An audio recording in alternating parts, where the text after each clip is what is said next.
मला असं वाटतं की कीर्तीकर साहेबांची वक्तव्य जर बघितली तर कुठेतरी देशप्रेमापेक्षा पुत्रप्रेम हे वरचढ झालेलं दिसतं आणि पुत्रप्रेमामुळे त्यांनी अशा प्रकारचे काहीतरी वक्तव्य केलेली आहेत ही दिसून येतात.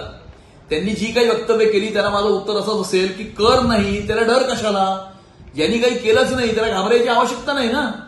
Force one multi services private limited नावाची जी कंपनी आहे त्या कंपनीमध्ये एप्रिल 2019 मध्ये अमोल कीर्तीकर यांना 75,000 रुपये पगारावर नियुक्त केलं. पगार दिलाच नाही. एप्रिल 2020 मध्ये 75,000चा पगार हा 3 लाख रुपये करण्यात आला, तोही दिला नाही. खिचडीची कंत्राटं मिळाल्याच्या नंतर त्या कंपनीमधनं अमोल कीर्तीकर यांच्या अकाउंटमध्ये 95 लाख रुपये, 45 लाख रुपये पगार आणि 50 लाख रुपये कर्ज म्हणून क्रेडिट झाले. त्याच्याबद्दल ईडीने त्यांना समन पाठवलं. त्याचं त्यांनी उत्तर जे काही असेल, एक्सप्लेनेशन असेल ते ईडीला द्यावं ना त्यांनी.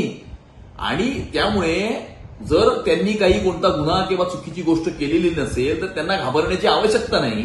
त्यांना जर असं वाटत असेल की ईडी चुकीची कारवाई करते, या देशामध्ये कानून व्यवस्था आहे, न्याय व्यवस्था आहे, कोर्ट आहेत.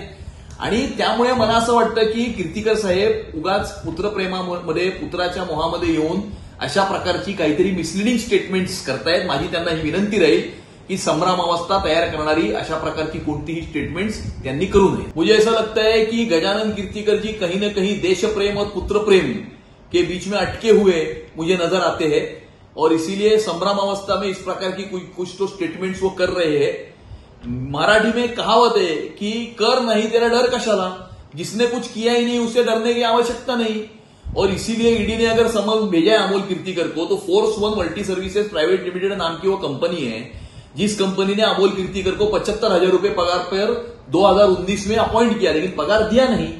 फिर अप्रैल 2020 में 75,000 का पगार 3 लाख रुपए किया, वो भी दिया नहीं. खिचड़ी के कंत्राट मिलने के बाद अमोल कीर्तिकर के अकाउंट में 95 लाख यानी 95 लाख रुपए जो क्रेडिट हुए force one multi services private limited नाम की कंपनी से, वो पैसे किस चीज के हैं इसका समन ईडी ने अमोल कीर्तिकर को भेजा है. उसका जवाब अमोल कीर्तिकर दे. और अगर उन्हें लगता है कि ईडी अगर गलत कार्रवाई कर रही है, इस देश में कानून प्रक्रिया है, इस देश में न्याय व्यवस्था है, इस देश में कोर्ट है, उसके खिलाफ वो अपील करे. और इसीलिए वो विषय अलग है और इसीलिए वो दो विषयों को कीर्तिकर साहब मिक्स कर रहे हैं. और मेरी उनसे दरख्वास्त है कि इस प्रकार से संभ्रमावस्था तैयार करने वाले स्टेटमेंट्स वो ना करे और पुत्र प्रेम से, पुत्र के मोह से ऊपर उठकर भारत माता के लिए मैदान में उतरे. एबीपी माझा, उघडा डोळे बघा नीट.